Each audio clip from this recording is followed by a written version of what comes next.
जे महाराष्ट्र जे आदिवासी व्हिडिओ बनवण्याचं कारण एक असं की इथे आपल्या आदिवासी 3 वर्षाच्या मुलीवर बलात्कार करून आणि तिचा खून करण्यात आला। आज मला सांगा, जर सारंगखेड्याच्या मॅटरमध्ये त्या किशोर वाड्राला जर फाशी झाली असती इतके दिवसात, तर हे गुन्हे कोणीही करायला आज विचार केला असता। आज आम्हाला आदिवासी समाजाला काही इज्जत बिज्जत काही आहे का नाही? काय चाललं हे माझं म्हणायचं होते। शासनाने असे आरोपींना लवकरच्या लवकर फाशी द्यावा, एवढंच माझं म्हणायचं उद्देश आहे। का की आज काही आदिवासी समाजाने मोठा आवाज उचलण्याचा प्रयत्न केला, काय करा का तिथं लगेच शासन काहीतरी करून टाकतं, दाबण्याचा प्रयत्न करतं का, माझं म्हणण्याचा उद्देश। आज ह्या 3 वर्षाच्या लहान मुलीवर आज बलात्कार करून खून करण्यात आलाय आज तिचा।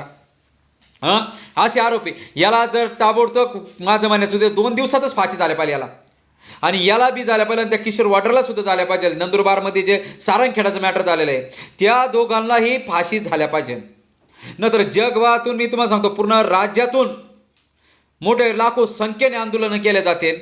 आदिवासी समाजावर अन्याय वाढायला लागलेले, आमच्या आदिवासी महिला सुरक्षित नाही आहे। 3 वर्षाच्या मुलीवर अशा भाड्या आरोपींनी हे काही गोष्टी केलेल्या आहेत। मी शबरी माता भिल आदिवासी विकास संस्थेच्या वतीने हा व्हिडिओ पूर्ण महाराष्ट्रातल्या आदिवासी बांधवांसाठी सर्वांसाठी आहे। हा कव्हर अन्याय आपण सहन करत यायचा आहे।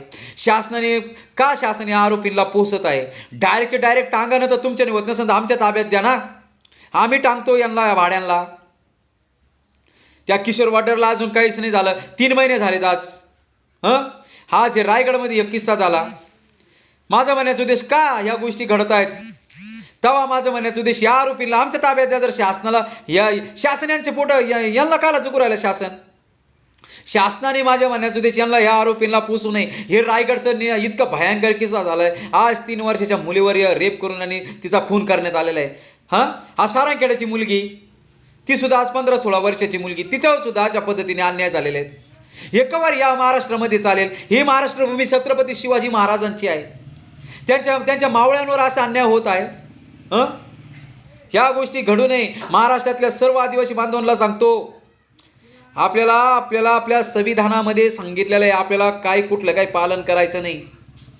आज माझं म्हणण्याचा उद्देश, जर महाराष्ट्रामधून एवढा खूप मोठा अन्याय होत असेल तर त्याच्यासाठी रस्त्यावर उतरा आणि यांना दाखवा की आदिवासीची ताकद काय असते। आजपर्यंत तुम्ही विचार करा, ह्या किशोर वाड्राला मी जर तिथं 4 तारखेला जात होतो, बराबर 100% त्या किशोर वाड्राला फाशी होत होती। मला इकडं तिकडं थांबून ठेवलं शासनाने। काय झालं आज 3 महिन्यामध्ये अजून? तसंच आता हे मॅटर झालंय। आता इथं तुम्ही काय करणार आहेत? इथे असंच पोलीस निरीक्षणवाले सर्व अधिकारी तिथं बी दाबादाबी करणार आहे का तुम्ही? ह्या भाड्याला जर फाशी नाही झाली तर मी डायरेक्ट सांगतो, अख्ख्या महिला अख्ख्या महाराष्ट्रातले आदिवासी एकत्र होते ना। आता आम्हाला फाशी लागते, आम्हाला बाकीचं काय माहीत नाही। जय आदिवासी, जय एकलव्य, जय शबरी माता, जय महाराष्ट्र।